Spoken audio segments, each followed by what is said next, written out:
mainit na balita ngayong tanghali. Philippine Drug Enforcement Agency itinangging nasa drug watch list si Pangulong Ferdinand Marcos Jr. taliwas sa mga paratang ni dating Presidente Rodrigo Duterte. House Speaker Martin Romualdez hinamon sina dating Pangulong Rodrigo Duterte at Davao City Mayor Baste Duterte na patunayan ang mga alegasyon laban kay PBBM.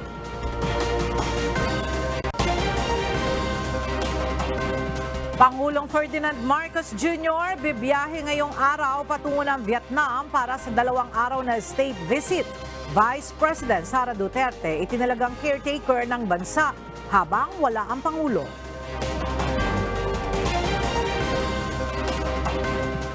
Operasyon ng CNN Philippines ititigil na simula sa January 31.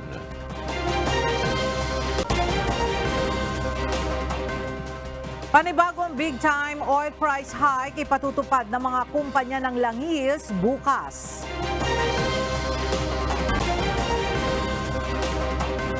At pinakamalamig na temperatura ngayong 2024 na itala ng Pag-asa. Temperatura sa La Trinidad, Benguet bumagsak sa 9.7 degrees Celsius kaninang umaga. Magandang tanghali mga kasangbahay. Ngayon po ay araw ng Lunes, January 29, 2024. At una sa mga balita ngayong tanghali. Dinumog kagabi ang kick-off rally ng Bagong Pilipinas sa Quirino Grandstand sa Maynila. Dinaluhan ito ng mga matataas na opisyal ng pamahalaan na pinangungunahan ni Pangulong Ferdinand Marcos Jr. Ayon kay Pangulong Marcos Jr., layo ng Bagong Pilipinas na ilatag ang mga plano ng administrasyon sa mga susunod na taon at ang kampanya na ito ay walang halong politikal. Narito ang report ni Nel Maribohok. Nilinaw ni Pangulong Ferdinand Marcos Jr. na hindi partisan group ang Bagong Pilipinas o isang grupo na may lihim na planong pampolitikal. Ito ang binigyan diin ng Pangulo sa kick-off rally ng Bagong Pilipinas sa Quirino Grandstand sa Maynila kagabi. Bagong Pilipinas is not a political game plan that caters to a privileged few. It is a master plan for genuine development, the benefits of all our people. Bagong Pilipinas serves no narrow political interests. It serves the people. Bagong Pilipinas is not a new partisan coalition in disguise. It is a set of ideals that all us Filipinos, regardless of political creed or religion or wealth, can coalesce around. Dinaluhan ito ng mga kongresista, senador at ni Vice President Sara Duterte. Ayon kay PBBM, ang Bagong Pilipinas ay isang panawagan ng pagbabago mula sa pagiging Pilipino, ekonomiya, pamamahala at sa lipunan. Ang kampanya anya na ito ay magsisimula sa pamahalaan. Kaya naman may mahigpit na tagubili ng Pangulo sa mga kawani ng gobyerno. Una, bawal ang tamad at makupad sa pamahalaan. Walang puwang ang mga mabagal at sagabal sa serbisyo publiko. Dagdag pa nito ayon sa Pangulo, bawal ang katiwalian, mapang-api at nagahari-harian. At saka palitan na ninyo yung sungit ninyo, palitan na ninyo ng ngiti. Complex requirements and the processing time must be reduced. Pangalawa, bawal ang mga hindi tapat at nangungulumbat. Kapag pera ng bayan ang nawala dahil sa katiwalian, ang mga taong paglalaanan sana ng pondong naglaho ay nananakawan. Muli ring nagpaalala si PBBM sa mga ahensya ng pamahalaan na gawin ang kanilang tungkulin para sa kapakinabangan ng mamamayan. Nel Maribohok, UNTV News and Rescue, Diyos ang aming sandigan, serbisyo publiko ang aming pinahalagahan. Kasabay ng bagong Pilipinas Kick-Off Rally sa Quirino Grandstand sa Maynila kahapon, January 28, nagsagawa naman ng prayer rally ang kampo ng mga Duterte sa Davao City kagabi upang tuligsain ang isinusulong na People's Initiative Campaign para sa Charter Change. Sa nasabing aktibidad, inakusahan ni dating Pangulong Rodrigo Duterte na sangkot umano sa iligal na droga si Pangulong Ferdinand Marcos Jr. Narito ang report ni Lucille Loren. naniniwala si dating Pangulong Rodrigo Duterte na ang tunay na motibo ng isinusulong na People's Initiative o PI campaign ay upang mapanatili ang mga Marcos sa kapangyarihan. Ito ang ipinahayag ng dating Pangulo sa ginanap na prayer rally kontra PI sa Davao City nitong linggo, January 28. Ayon kay Duterte, pangunahin ng mga nasa likod nito ay si First Lady Liza Araneta Marcos at House of Representatives Speaker Martin Romualdez na gusto umanong maging Prime Minister. Ang nangyari ngayon, hindi ang People's Initiative, kung hindi buying the people. Huwag kayong magpanoko. Alam mo, Parliament, ang ambisyon niyan, karamihan galing kay Lisa Marcos pati kay Romualdez. Sunod-sunod ang maiinit na mga salita na binitawan ni Duterte. Kabilang na ang pagkakasangkot umano ni Pangulong Ferdinand Bongbong Marcos Jr. sa iligal na droga. Bongbong bangag yan.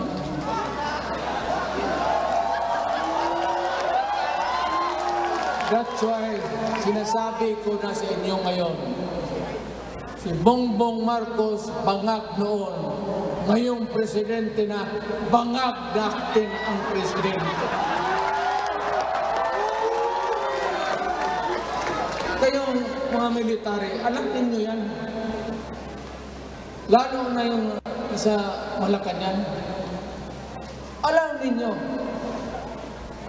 the Armed Forces of the Philippines, alam ninyo, may drug addict tayo na presidente, puto. Nagbabala rin ito sa Pangulo na baka matulad ito sa kinahinatnan ng kanyang ama na si dating Pangulong Ferdinand Marcos Sr. Nung ako'y mayor, pinakitaan ako ng evidence ng PDEA. Doon sa listahan, nandoon yung pangalan mo. Ayaw kong sabihin yan kasi magkaibigan tayo o hindi magkaibigan, magkakilala. Eh, ikaw pumapasok kayo ng alanganin. Mr. President, baka susunod ka sa dinaanan ng tatay mo. Yan ako takot. Ayaw ko mangyari sa iyo yan. Pabor lang ako namang nagmamakaawa kasi it will divide the nation at magdugo itong panahon na ito. Nanawagan din si Duterte sa Armed Forces of the Philippines at Philippine National Police na protektahan ang konstitusyon. I am calling now the Armed Forces and the PNP. Protect the Constitution. Trabaho ninyo yan. Huwag ninyong kalimutan. Kami, inyong dapat, you should worry about the nation. Sa gitna naman ng isyu ng pagpasok ng International Criminal Court o ICC sa Pilipinas upang imbestigahan ang war on drugs ng Duterte administration, ipinaalala ni Davao City Mayor Sebastian Baste Duterte kay Pangulong Marcos na utang na loob nito sa kanyang ama kaya nailibing sa libingan ng mga bayani ang namayapang si Pangulong Marcos Sr. Kanang ICC, gusto lang yun ako na igawas na rin. Timan-in ninyo. Inyong amahan ra ba ipalubong sa akong amahan?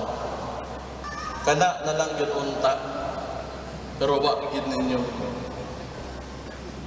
Oo na, ako, magkana personal lang yun eh. Mawadaan di kong respeto ninyo. Usap-usapan din ang pagdalo ni Vice President Sara Duterte at Senator Amy Marcos sa pagtitipon. Bago ang prayer rally, nasa Maynila ang Vice Presidente para dumalo sa bagong Pilipinas kick-off rally ng Administrasyong Marcos. habang ang senadora ay hindi man lang umano sumipot sa pagtitipon ng kanyang kapatid. Malaki ang utang na loob namin sa inyo, mga kababayan namin, sa pagkakataon na ibinibigay ninyo sa amin na makapaglingkod sa ating pamahalaan at sa 6 na taon na suporta ninyo sa administrasyon ni Pangulong Rodrigo Duterte. Sa pagtataya, umabot sa mahigit 50,000 ang mga dumalo sa prayer rally sa Davao City. Lucille Ren, UNTV News and Rescue. Diyos ang aming sandigan, serbisyo publiko ang aming pinahahalagahan. Nilinaw ngayon ng Philippine Drug Enforcement Agency na wala sa listahan ng drug watch list si Pangulong Ferdinand Marcos Jr. na taliwas sa naging pahayag ni dating Presidente Rodrigo Duterte. Sa opisyal na pahayag ng PIDEA, binigyan diin ito na hindi kailanman nakasama ang pangalan ni Pangulong Marcos Jr. sa National Drug Information System o NDIS mula nang ito ay maitatag. Ang NDIS ang nagsisilbing intelligence database ng lahat ng drug personalities. Ayon pa sa PIDEA, nang umupo si dating Pangulong Duterte noong 2016, may inilabas na rin na listahan na tinatawag na narco list o Duterte list. At dahil sa patuloy na verifikasyon at revalidation, ito ay naging Interagency Drug Information Database o IDI. Wala rin nila rito ang pangalan ni Pangulong Marcos Jr. Pinagre-resign ni Davao City Mayor Baste Duterte si Pangulong Ferdinand Marcos Jr. kung walaan niya itong aspiration o pangarap para sa bayan. Ito ang matapang na hamon kay PBBM ng isa sa mga anak ni dating Pangulong Rodrigo Duterte. Sa isinagawang Leaders Forum kahapon sa Davao City, hinamon ni Mayor Baste si PBBM na magbitiw sa pwesto. Tinawag rin ito na tamad at kulang sa malasakit si PBBM kaya hindi na anya sila masaya sa pamumuno ng presidente. Mr. President, kung wala kay gugma o wala kay aspirations sa imuhang nasod, resign. Kaya giuna niya ilahang politika, ilahang self-preservation sa ilang politika. Wa nila giuna ang trabaho. You are lazy and you lack compassion. Mauna, kaya yan, we are unhappy. Sa ngayon, wala pang reaksyon na inilalabas ang Malacanang hinggil sa mga naging pahayag ng pamilya Duterte. Hinamon ngayon ni House Speaker Martin Romualdez ang mag-amang sina dating Pangulong Rodrigo Duterte at Davao City Mayor Sebastian Duterte na patunayan ang mga alegasyon laban kay Pangulong Bongbong Marcos Jr. Panawagan din ang pinsan ng presidente sa pamilya Duterte, igalang ang Pangulo ng Pilipinas. Mula sa House of Representatives, kumuha tayo ng update kay Rosalie Coz live. Rosalie, ano ang detalye ng pahayag ni Speaker Romualdez laban sa pamilya Duterte? Ella, masyadong maaga ang ginagawang pagpapabagsak sa administrasyon ni Pangulong Bongbong Marcos Jr. Ito ang binigyang diin ni House Speaker Martin Romualdez sa mga maaanghang na pahayag ni na dating Pangulong Rodrigo Duterte at Davao City Mayor Sebastian Duterte laban sa pinsang si PBBM. Gate nito, patunayan ang mga alegasyon laban sa Pangulo at maglabas ng ebidensya sa mga akusasyon ng mag-ama. Pakinggan natin ang pahayag ng House Speaker. So, unless we have proof na yung mga aligasyon ninyo na kung bakit nananawag ka dyan sa ating mahal na President Ferdinand Marcos na bumaba sa pwesto, sana mag-isip-isip muna kayo, at ilabas mo yung mga prueba kasi alam natin hindi totoo yung mga sinasabi ninyo. Walang katotohanan yan. Di ba? Dagdag pa ng liderato ng Kamara, tigilan na ang pangloloko sa taong bayan at igalang ng pamilyang Duterte ang presidente ng Pilipinas. Pinagbibitiw sa pwesto ni Mayor Baste si PBBM samantalang inaakusahan naman na nakatatandang Duterte ang Pangulo na nasa narco list ng Philippine Drug Enforcement Agency o PDEA. Sa uli, ipinahayag ni Speaker Romualdez na harapin na lang ng dating presidente ang mga nilabag nitong batas nang nakaupo pa itong Pangulo ng Pilipinas. Baka meron kayong mga concerns or issues na kailangang iharap mo yung batas na baka na ilabag mo yun sa administrasyon mo. Pero tigilan mo na lang yan kasi yung Pilipinas nagtatrabaho ng maigi at nakikita ng buong mundo nakakaisa na ang Pilipinas. Kung kayo lang dyan sa Davao ay gumagawa na lang ng mga istorya. Balik sa iyo, Ella. Alright, maraming salamat, Rosalie Coz. Ikinagulat ng marami ang pagdalo kagabi sa prayer rally sa Davao City ni dating Executive Secretary Attorney Vic Rodriguez. Si Rodriguez ang unang Executive Secretary na itinalaga noon ni Pangulong Ferdinand Marcos Jr. nang maupo siya bilang presidente. Nagsilbi rin si Rodriguez bilang dating spokesperson sa panahon ng pangangampanya ni PBBM. Sa kanyang talumpati kagabi, binanatan din ang dating kaalyado ni PBBM ang mga nasa likod ng pagsusulong ng charter change. Hindi ba nung tayo ay nagbuklod-buklod nagsama-sama, ang ating tema ay unity? Ang tsa ba ang pag-ustay ng pera ng kaban ng bansa? Yan ba ay magdudulot sa atin ng pagkakaisa o pagkakawakapatan? Nagpatutsada rin si Rodriguez sa idinaos na bagong Pilipinas campaign rally ng PBBM administration.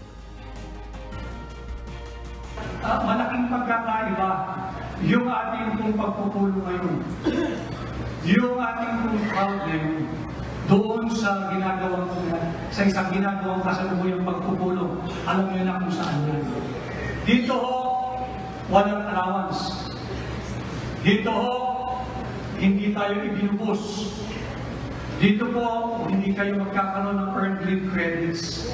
Dito po, wala kayong pipirmang signature para patunayan sa inyong mga department heads na kayo ay present ngayong araw.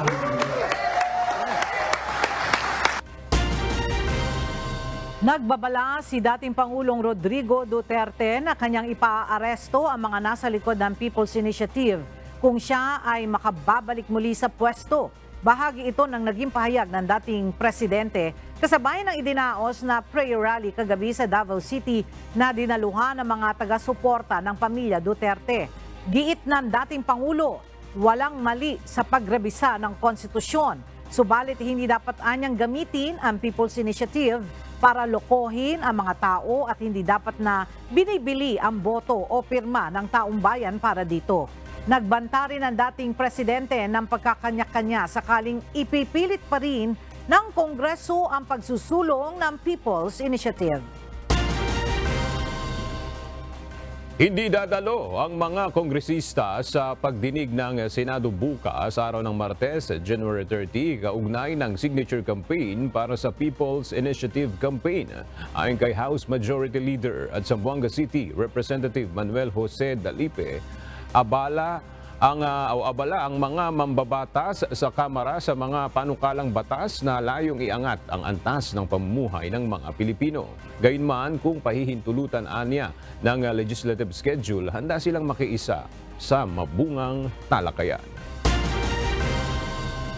Sa gitna ng kontrobersya kaugnay ng charter change, nagpakita ng pakikiisa ang ilang senador at ang mga empleyado ng Senado bilang pagsuporta sa mataas na kapulungan ng Kongreso. Sa pamamagitan yan ng pagsuot ng kulay maroon na armband. Ayon mismo kay Senator Sherwin Gatchalian, pagpapahayag ito ng pagtutol sa isinusulong ngayon ng People's Initiative na layong buwagin ang Senado. Pag natuloy itong People's Initiative, isang tao na lang magdidesisyon para amendahan yung ating konstitusyon, hindi maganda yan para sa atin. So makikisa tayo sa Senado. Bukas nakatakda ang isasagawang investigasyon ng Senado hinggil sa umano'y suhulan kapalit ng pirma para sa People's Initiative. Pangungunahan ang pagdinig ni Senator Amy Marcos na siyang pinuno ng Senate Committee on Electoral Reforms and People's Participation. Sinimulan na ng Bayan Muna Party List Group na mamahagi ng salaysay at manifestasyon ng pag-atras o pagbawi ng pirma para sa People's Initiative Campaign. Panawagan ng grupo sa mga tutol sa Charter Change o CHACHA tumulong sa pamamahagi ng affidavits at isumite sa Commission on Elections o COMELEC. Narito ang report ni Rosa Licos. Hindi pa man naihahain ang petisyon sa Commission on Elections o COMELEC kaugnay ng People's Initiative Campaign para amyendahan ang saligang batas. Nagpakalat na ng withdrawal forms o salaysay at manifestasyon ng pag-atras o pagbawi ng pirma ang Bayan Muna Party List Group. Ayon kay Bayan Muna Chairman Nery Colmenares, makatutulong ang forms na ito upang itama ang mali at patunayan na may pandarayang sangkot sa Peking People's Initiative. Nakasaad sa affidavit ang intensyong iatras o bawiin ang pirma ng rehistradong botante ng Commission on Elections o COMELEC. Gayon din upang ipabatid sa COMELEC na ituring na binawi ang pirma sa People's Initiative Campaign. Nanawagan din ang grupo sa mga tutol sa Charter Change o CHACHA na tumulong sa pamahagi ng affidavits at isumite sa COMELEC. As of January 26, nasa 197 legislative districts na ang nakapagsumite ng signature pages sa COMELEC. Tutol ang Senado sa umiiral na People's Initiative Campaign dahil mayroon umanong suhulan kapalit ng pirma gamit ang pondo ng pamahalaan. May mga mambabatas ding nagpaplano ng questionin sa Korte Suprema ang kampanya. Naninindigan naman si House Speaker Martin Romualdez na hindi ito ang nasa likod ng PI campaign. Kasabay ng panawagan sa mga kapwa mambabatas, napakinggan naman ng taong bayan na nais ng amyendahan ng outdated na anyang saligang batas. Rosa Licos, UNTV News and Rescue. Diyos ang aming sandigan, serbisyo publiko ang aming pinahahalagahan.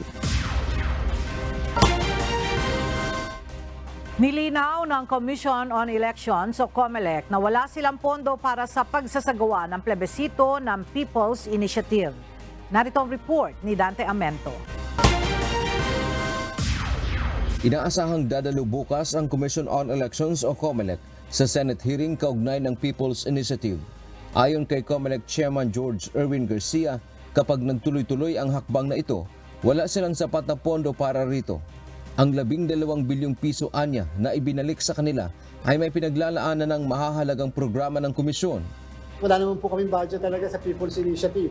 Ang budget na meron po ang COMELEC na binalik sa amin ay budget po para sa preparasyon ng national and local elections.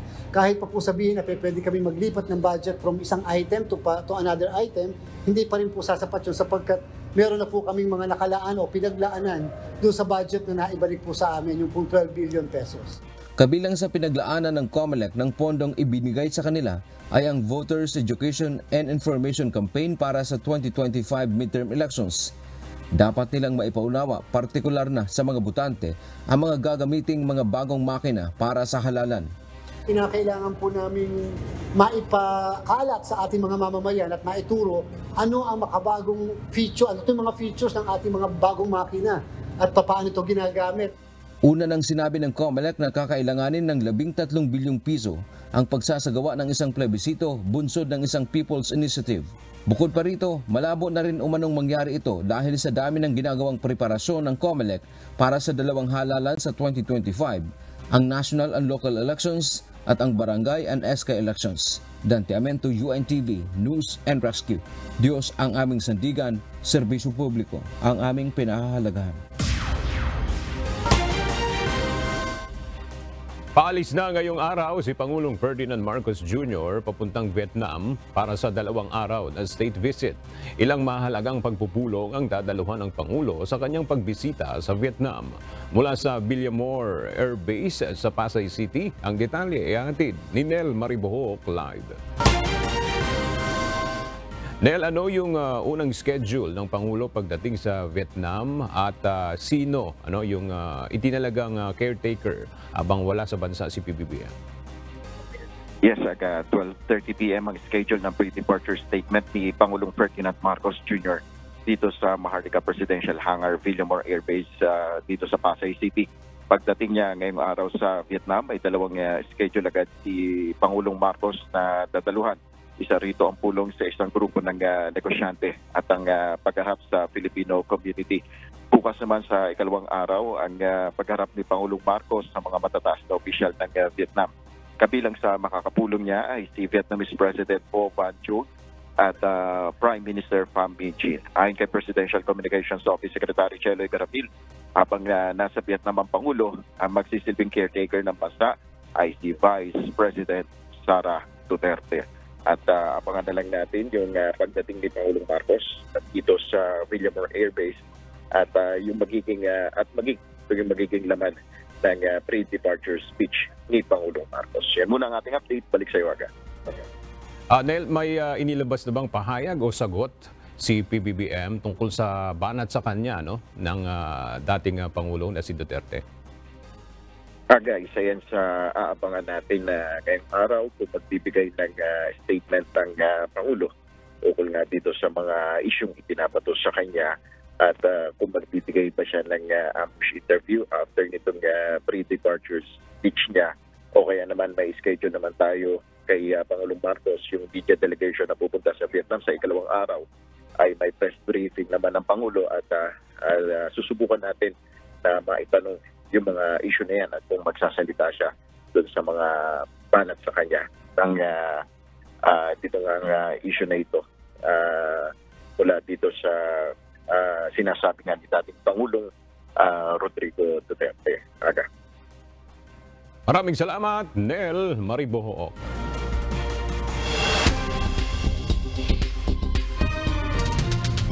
Roundup Balita. Nilinaw ngayon ang Department of Health na walang ine-endorso ang ahensya na partikular na brand ng gatas na umano'y nagtataglay ng colostrum. Ang colostrum ay bahagi o sangkap ng gatas ng ina na nagtataglay ng antibodies na mabisang pangontra sa iba't ibang sakit. Ayon sa DOH, ginagamit pa umano ng naturang agency ang pangalan ng ahensya upang i-endorso ang kanilang produkto. Nagbanta naman ang DOH na sasampahan ng kaukulang reklamo ang nasabing agency kung patuloy itong magpapakalat ng mga maling endorsement. Isang Czech tourist ang hindi pinapasok ng Bureau of Immigration sa Clark International Airport dahil sa pagiging bastos at hindi nito pag-fill out ng e-travel system. Batay sa report ng BI noong January 23, dumating sa Pilipinas ang foreign tourist sakay ng Cebu Pacific flight mula sa Hong Kong. Ayon sa ahensya, nagsalita umano ng masasama ang dayuhan sa mga BI official matapos siyang hikayatin na mag-fill out ng form. Base sa regulasyon ng Pilipinas, ang lahat ng international passengers ay required na mag-fill out sa e-travel system. Ito ang electronic travel declaration na nangangalap ng impormasyon sa lahat ng international passengers na pumapasok at lumalabas ng bansa. Ayon sa BI, ang ipinakitang ugali ng dayuhan ay paglapastangan sa batas ng Pilipinas at sapat na para siya ay maban sa bansa.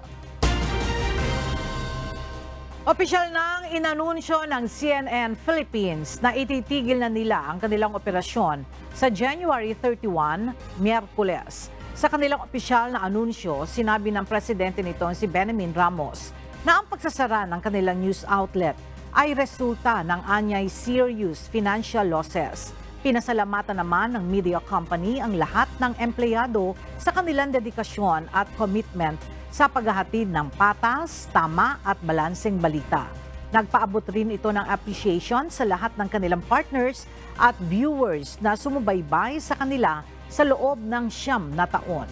Sa ika-4 na magkakasunod na linggo, muli na namang magpapatupad ng big-time oil price hike ang mga kumpanya ng langis bukas, January 30, araw ng Martes. Base sa anunsyo ng mga oil company, tataas ng piso at 30 sentimos kada litro ang presyo ng diesel, habang 2 piso at 80 sentimos naman ang dagdag sa presyo ng kada litro ng gasolina at 45 centavos per liter naman sa kerosene.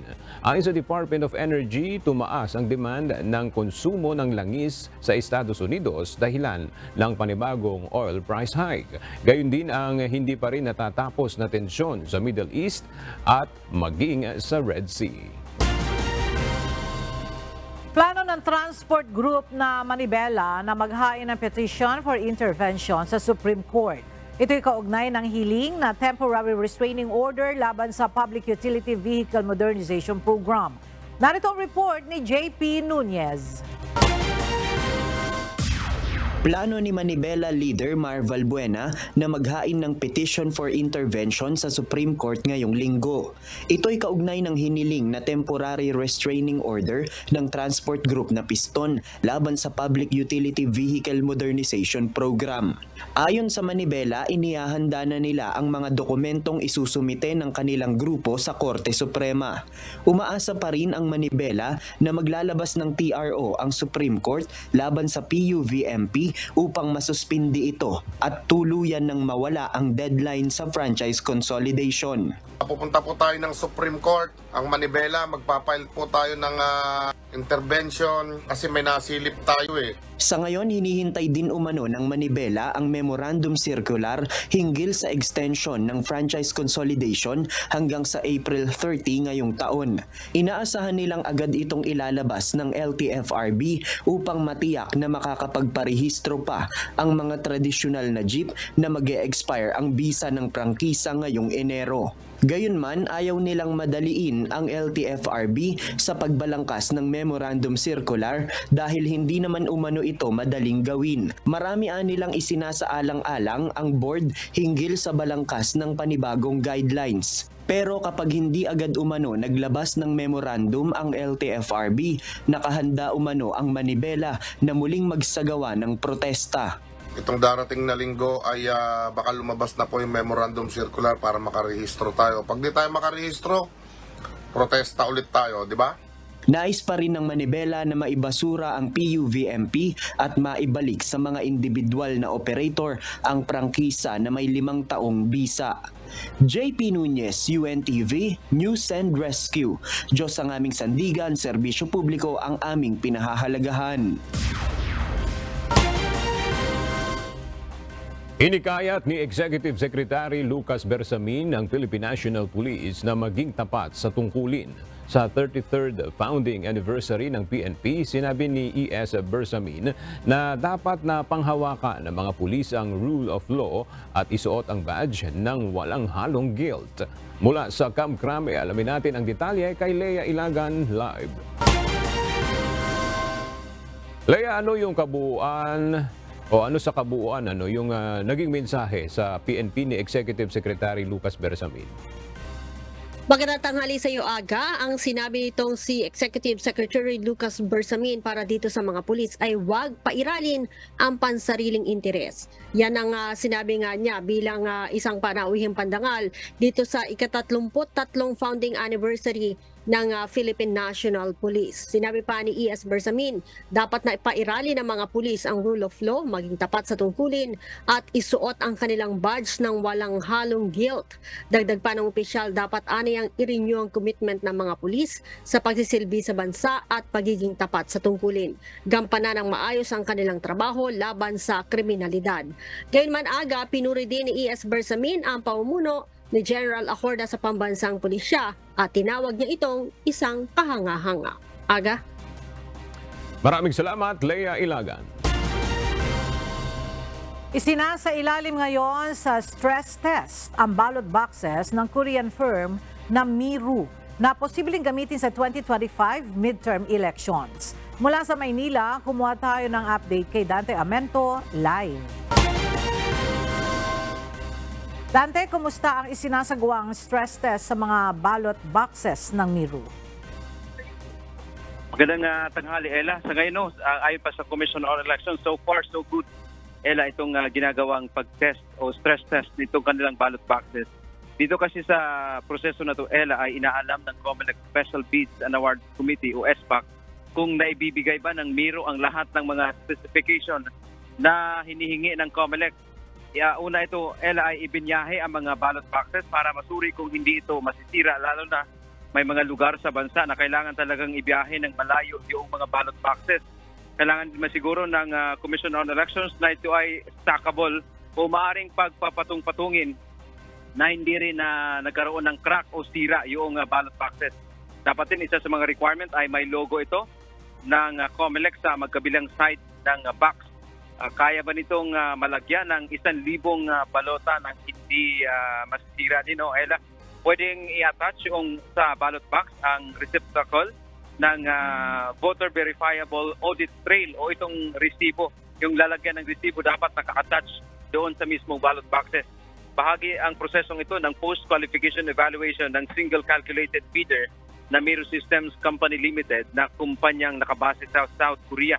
Noong nakaraang linggo ay una nang idinaan sa stress test yung kanilang mga makina at gayon din ang mga baterya nitong kanilang makina at so far, ayon pa nga sa COMELEC ay maayos naman. At kanina din Ella, kakatapos lamang ay dumaan din sa drop test. Ibig sabihin ay ibinagsak itong kanilang ballot boxes para masuri kung hindi ba magkakaroon ng crack at sinundan ito ng ibinasa din yung baga binuhusan ng tubig yung kanilang ballot boxes para matiyak naman kung hindi ba wala bang lulusot na tubig doon sa mga balota na nasa ilalim.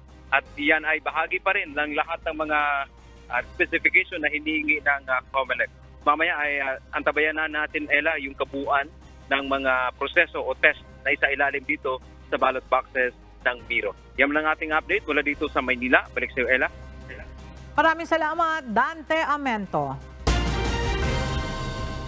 Sa iba pang balita, bumaba pa ang bilang ng mga naitatalang kaso ng dengue sa bansa ngayong Enero ayon sa Department of Health. Samantala, nagbabala naman ang DOH sa mga mag-iimbak ng tubig ngayong El Niño phenomenon na tiyaking may takip ang bawat container o bawat water container at ugaliing linisin ang lalagyan upang hindi pamugaran ng mga lamok.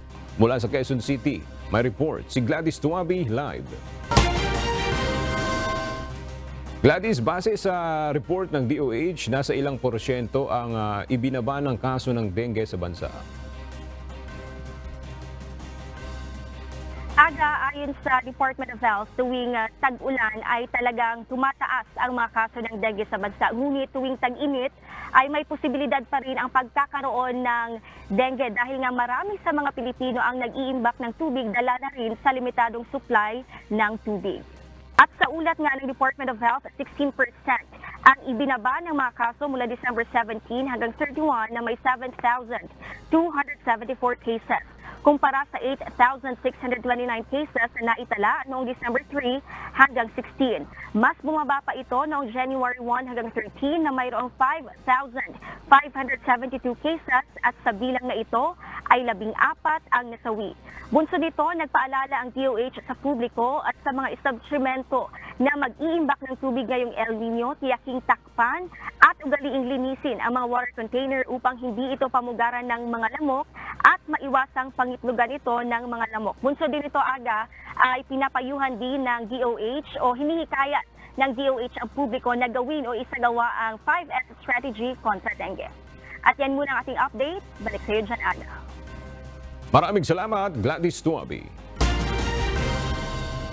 Naitala ng Pag-asa ngayong araw ang pinakamababang temperatura sa bansa. Ngayong 2024, bunsod pa rin ang umiiral na amihan o northeast monsoon. Mula sa Pag-asa Weather Forecasting Center, makibalita tayo kay Jed Neresina, live. Jed, ano ang mga lugar sa bansa na nakapagtala ng pinakamalamig na temperatura ngayong araw? Yes, Ella, naitala nga ang 9.7 degrees Celsius sa La Trinidad, Benguet ngayong Lunes ng umaga, January 29.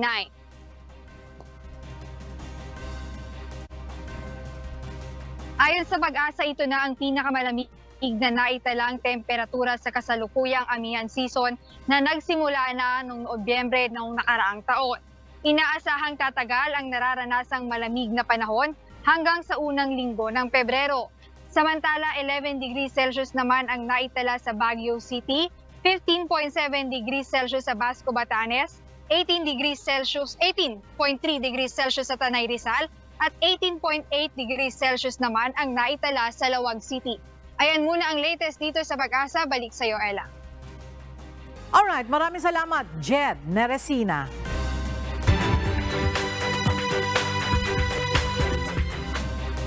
Isa sa mga dinarayong pasyalan sa Atok Benguet ay ang Northern Blossom at maging ang malamig na temperatura. Dahil sa dami ng mga turista na bumibisita, problema ngayon ang kakulangan ng accommodation sa lugar.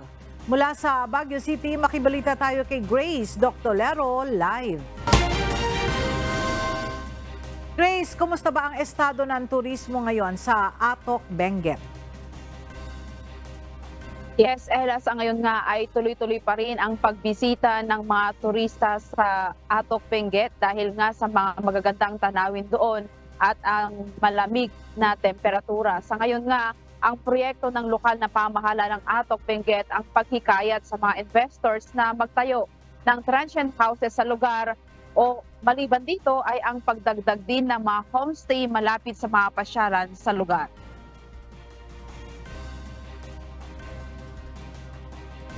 Patuloy ang pagdagsa ngayon ng mga bumibisita sa Atok Benguet. Isa sa pangunahing pinapasyalan dito ay ang Northern Blossom at sa Paway Atok Benguet kung saan makikita ang naggagandahan, makukulay at iba't ibang klase ng bulaklak.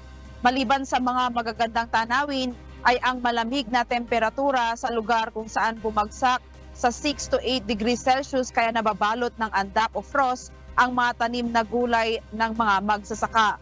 Sa dami ng bumibisita, nagkukulang na sa matutuluyan ang mga turista. Wala po. Kasi nga po wala po sa plan na pumunta kami rito. Sa pagdating namin, fully book na po sila. So, buti na lang po merong mabait na may-ari dun sa isang room. In-accommodate na po kami. Dahil magdalawa lang po sila, mag-asawa po. Samantala, bumagsak sa 9.8 degrees Celsius ang pinakamababang temperatura na naitala sa Baguio City noong araw ng Sabado, January 27. Ayon sa Pag-asa Baguio Synoptic Station, naitala ang 10.4 na temperatura sa lungsod alas 5 ng umaga at bumagsak ito sa 9.8 degrees Celsius pagdating ng alas 6:30 ng umaga. Yung temperature kasi reading yun ng alas 5. Kasi every 3 hours kami nag-observe. Ngayon, nung nag-reading ulit ng alas 8, nakita din sa temperature na bumaba, naging 9.8 at 6:30 ng umaga. Mas mababa ito kumpara sa naitalang 12.4 degrees Celsius sa Baguio City kahapon o January 21. Ito ang pinakamababang temperatura sa Baguio City noong Enero 2024 matapos ang 12.4 degrees Celsius na naitala noong January 17. Habang sa kasaysayan ay 6.3 degrees Celsius ang pinakamababang temperatura ang naitala sa Baguio City noong January 19, 1961.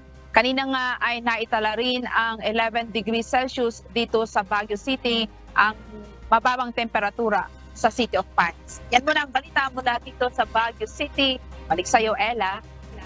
Maraming salamat, Grace Doctolero. Umabot na sa mahigit 15,000 ang bilang ng mga nakapag-comply na sa franchise consolidation mula sa Hanay ng Bulacan Federation Jeepney Operators Drivers Association o BF-JODA. Patuloy naman ang kanilang kampanya para sa iba pang mga kasamahan na hindi pa rin nagko-consolidate hanggang sa ngayon.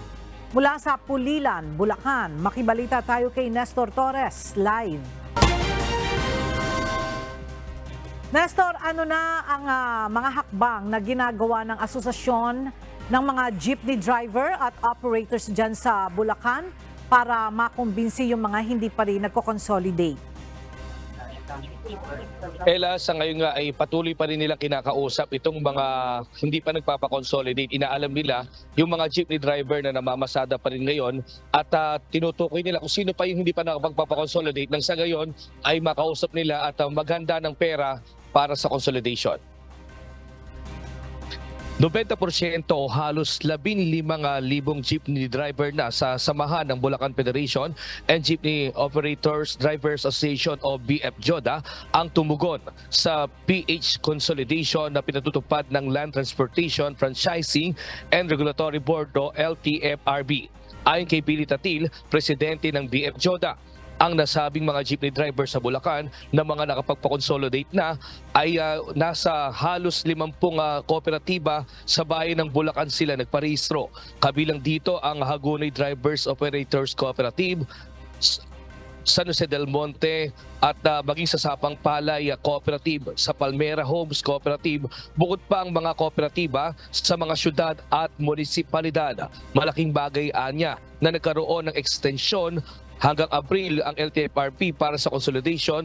May pagkakataon pa sila para maipasok hanggang Abril nga itong mga nais pang humabol. Ayon sa samahan ng BF-JODA, welcome sa kanila maging ang piston at manibela kung gugustuhin ng mga ito na sumapi. Nakahanda silang isama ang mga ito sa kanilang grupo, subalit sa ngayon ay hindi pa rin sumasama sa consolidation nga at sumapi sa kanilang grupo itong mga nasabing mga samahan. Sa ngayon, target ng BF-JODA na maabot kahit man lang na nasa 10% pa o nasa 5,000 pa na mga hindi pa nagpapakonsolidate na mga jeepney drivers sa Bulacan. Nasa 15,000 hanggang 20,000 ang kailangang ding ihanda sa consolidation at maging sa pagpaparehistro at pagpapaayos ng mga papeles. Sa ngayon, dito nga sa Pulilan, Bulacan, sa Baliwag, Malinta Transport Cooperative, nasa 56 pa lang yung mga nagpapakonsolidate at ngayon nga ay nahihirapan sila yung mga driver dito at asosasyon na maisama dito sa consolidation dahil problema dito yung pera na pambayad doon sa consolidation at itong ang pagpaparehistro sa LTFRB. At yan mo the latest live mula dito sa Bulacan. Balik sa iyo. Ella? Maraming salamat, Nestor Torres.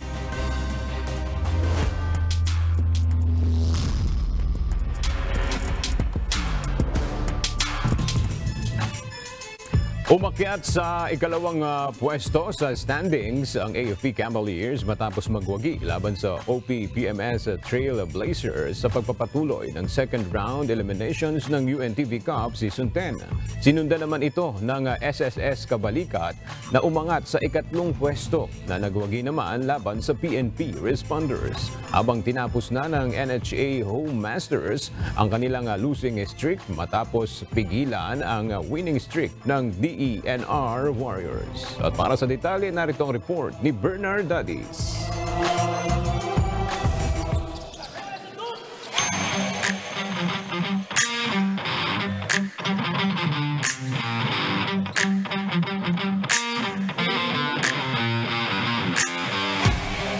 Mainit na bakbakan ang bumungad sa triple header ng UNTV Cup Season 10 second round elimination sa Paco Arena sa Maynila kahapon. First game, Malacanang team OP-PMS Trailblazers versus defending champion AFP Cavaliers. First quarter, mainit ang outside shooting ng Malacanang team with John Kenneth Aljard na may 11 points. Shooting 4 out of 9 sa field goals, 2 mula sa Rainbow Country. And Paul Carbajal na may 8 points, 2 rin beyond the arc para ilistang 8-point advantage 2028. Second quarter, umangat sa 13 points ang lamang ng OP-PMS. Natagpas na sana ng AFP sa 5 points pero may pabaon pang 3 si Robert Faundo as second kanto ends. 44-52, lumaki ng 8 points ang hinahabol ng AFP.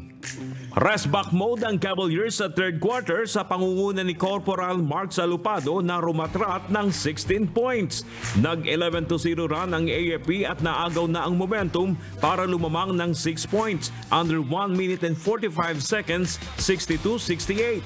Pero kaagad sumagot ang Trailblazers with Paul Carvajal ending the third canto with a corner three to tie the ball game at 69. Back to square one. Last quarter, kapwa ayaw patalo na magkabilang team. Kaya naman palitan lang ang abante. Subalit mas nanaig ang AFP with playing coach Jeffrey Kiambao leading the offense sa fourth quarter na may 8 points. 83-81, wagi ang AFP Cavaliers. Best player of the game si Mark Salupado na pumutok ng 16 points, 4 rebounds at isang assist at steal. At si Jeffrey Kiambao na may 14 points, 8 boards at isang assist, steal at block. Nag-adjust lang kami more on na-identify sa mga shooters nila kasi kita nyo naman ang daming shooters. Even si Sir Paul Carvajal, lahat ng tira nila pumasok. Even si Aljard. So nag-adjust lang kami, nakafocus lang kami dun sa depensa, dun sa shooters nila. We're lucky enough na stop namin yung mga shooters nila. Ang nangyari kasi sa amin nung first half, hindi nagkakasabay. Ang ganda ng opensa namin, ang pangit nung depensa namin. So ang sinabi na lang namin nila Coach Jeff, Coach Eugene, kailangan mag-stay low tayo para lagi tayo naka-ready pagka-atakihin tayo. Naka-adjust lang kami sa depensa uli nun. Nag-adjust yung kalaban ng defense nila. So, nagman-to-man sila ng switch all. So, hindi namin napagandaan dahil bago maglaro ng ganito, isang practice na nagawa namin. Kaya medyo kinapos na kami sa ulit. Yun lang naman. Kailangan pa rin pupukin. More practice pa talaga sa mga player para sa endgame kami natatalo eh. Lagi sa umpisa malakas eh. Bandang huli, doon kami natatalo lagi. Ito na ang ika-4 na sunod na pagkatalo ng Malacanang team. Habang ika-5 sunod na panalo naman ng AFP na ngayon ay hawak ang ika-2 pwesto sa standings.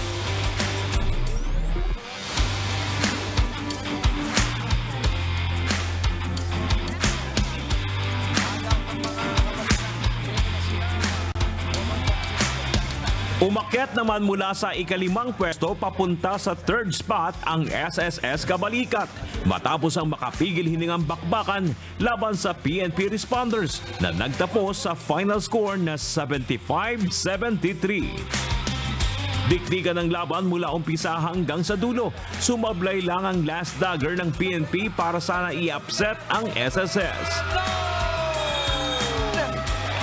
Sumandig ang Kabalikat kina Listian Amparado na kumabada ng 21 points, 9 boards, 4 dimes at isang steal.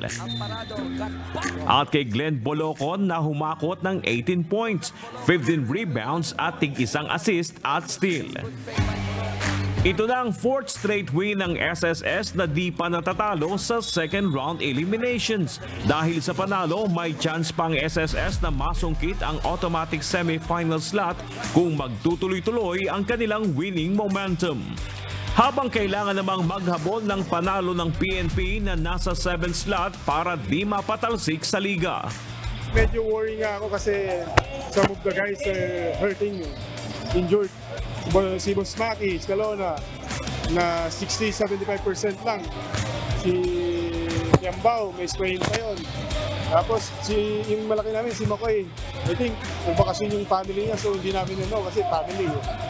Then si Robbie, playing hurt also, si Cruz.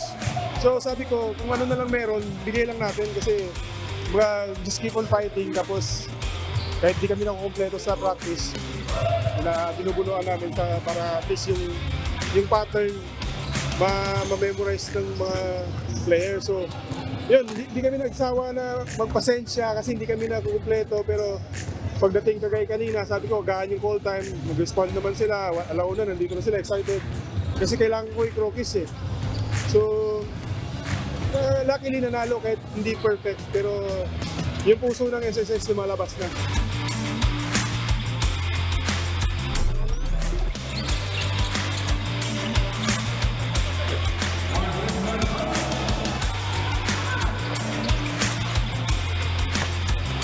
At sa third game, tinapos na ng NHA Home Masters ang kanilang losing streak matapos gibain ng DNR Warriors sa exciting ball game na nagtapos sa score na 107-101.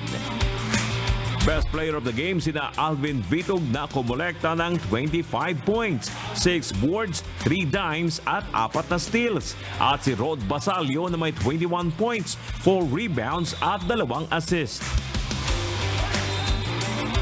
Napakalakas dito, muntik na naman kaming yung breaks lang napunta sa amin ng third quarter at yung mga pinag-aralan namin nagawa ng third quarter eh. First, second, medyo hindi pa eh. So, dun sila bumigay sa third quarter. Ngayon, kita mo, muntik na naman ako sa fourth quarter. Ganun talaga eh. Sinabi ko lang, magkaroon sila ng pride at kumpiyansa. Yung hard work nila sa ensayo, kailangan nila i-apply na kagad nila. So, lahat ng players nagtulong-tulong, nagsakripisyo yung iba para lang manalo kami ngayon. First half, okay naman yung laro namin eh. Kaso lang talaga dun sa mga calls, siguro na-frustrate yung ibang mga players, hindi na nakapag-adjust. Siguro yun lang yung yung naging issue namin, yung hindi nakakapag-adjust dun sa mga calls, na sisira yung momentum. But eventually nakahabol kami kahit nilamang kami ng more than 20. So that's a good sign for the team na kaya pala namin humabol at kaya namin mag-recover after yung ganong kalaking lamang ng kalaban. Sa ngayon, nasa ika-4 na pwesto ang DNR na natapos ang second winning streak na may 6-3 win-loss record. Habang ang NHA naman ay nasa ika-6 na pwesto na may 5 panalo at 3 talo. Bernard Dadis, UNTV News and Rescue. Diyos ang aming sandigan, serbisyo publiko ang aming pinahalagahan.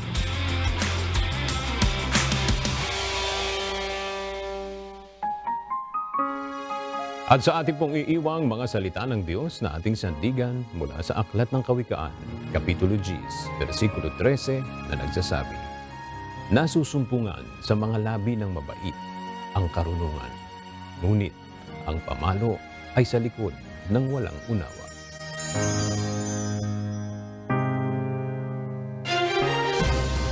At yan ang mga balita ang aming tinutukan at inaksyonan. Dahil sa aming pagbabalita, una, ang pagkalinga sa kapwa. UNTV-C News, may balita saan mang panig ng daigdig. At dito sa UNTV, Diyos ang aming sandigan, serbisyo publiko ang aming pinahahalagahan. Magandang tanghali.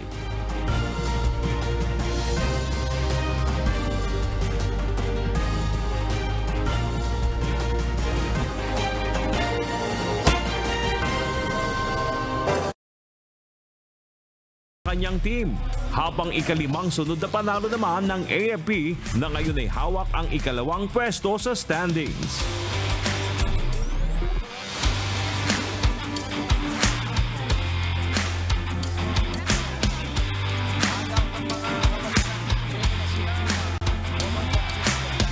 Umakyat naman mula sa ika-5 pwesto papunta sa 3rd spot ang SSS Kabalikat matapos ang makapigil hiningang bakbakan laban sa PNP Responders na nagtapos sa final score na 75-73.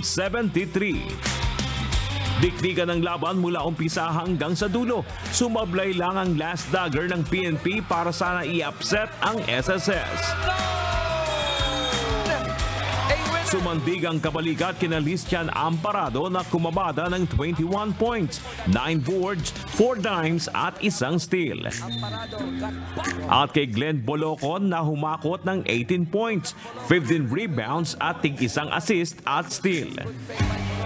Ito na ang 4th straight win ng SSS na di pa natatalo sa second round eliminations. Dahil sa panalo, may chance pang SSS na masungkit ang automatic semi-final slot kung magtutuloy-tuloy ang kanilang winning momentum. Habang kailangan namang maghabol ng panalo ng PNP na nasa 7th slot para di mapatalsik sa liga. Medyo worry nga ako kasi some of the guys are hurting, injured. Si Boss Maki, Scalona, na 60-75% lang. Si Yambao, may sprain pa yun. Tapos yung malaki namin, si Makoy, I think, bakasyon yung family niya, so hindi namin know kasi family. Then si Robbie, playing hurt also, si Cruz. So sabi ko, kung ano na lang meron, bigay lang natin kasi just keep on fighting. Tapos kahit di kami nakukompleto sa practice, binubunuan namin para at least yung pattern ma-memorize ng mga players. So, yun, hindi kami nagsawa na magpasensya kasi hindi kami nakukumpleto, pero pagdating kagaya kanina, sabi ko, gaan yung call time, mag-respond naman sila, alauna, nandito na sila, excited. Kasi kailangan ko i-crokis eh.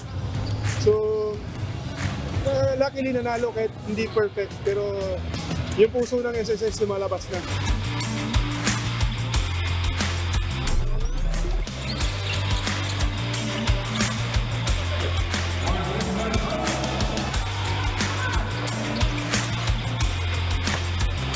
At sa third game, tinapos na ng NHA Home Masters ang kanilang losing streak matapos gibain ang DNR Warriors sa exciting ball game na nagtapos sa score na 107-101. Best player of the game sina Alvin Vitog na kumolekta ng 25 points, 6 boards, 3 dimes at 4 na steals. At si Rod Basalio na may 21 points, 4 rebounds at 2 assists. Napakalakas dito, muntik na naman kaming yung breaks lang napunta sa amin ng third quarter at yung mga pinag-aralan namin nagawa nung third quarter eh. First, second, medyo hindi pa eh.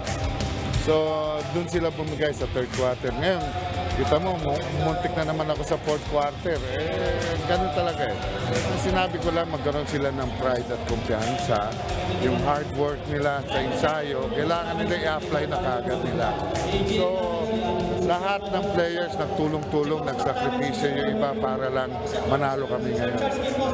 First half, okay naman yung laro namin eh. Kaso lang talaga dun sa mga calls, siguro na-frustrate yung ibang mga players, hindi na nakapag-adjust. Siguro yun lang yung yung naging issue namin, yung hindi nakakapag-adjust dun sa mga calls, na sisira yung momentum. But eventually nakahabol kami kahit nilamangan kami ng more than 20. So that's a good sign for the team na kaya pala namin humabol at kaya namin mag-recover after yung ganong kalaking lamang ng kalaban. Sa ngayon, nasa ika-4 na pwesto ang DNR na natapos ang second winning streak na may 6-3 win-loss record. Habang ang NHA naman ay nasa ika-6 na pwesto na may 5 panalo at 3 talo. Bernard Dadis, UNTV News and Rescue. Diyos ang aming sandigan, serbisyo publiko ang aming pinahalagahan.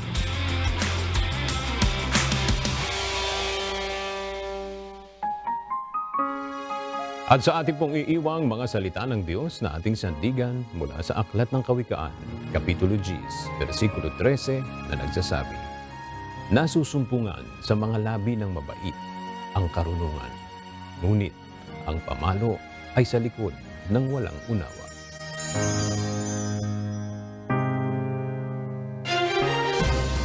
At yan ang mga balita aming tinutukan at inaksyonan dahil sa aming pagbabalita, una, ang pagkalinga sa kapwa. UNTV-C News, may balita saan mang panig ng daigdig. At dito sa UNTV, Diyos ang aming sandigan, serbisyo publiko ang aming pinahahalagahan. Magandang tanghali.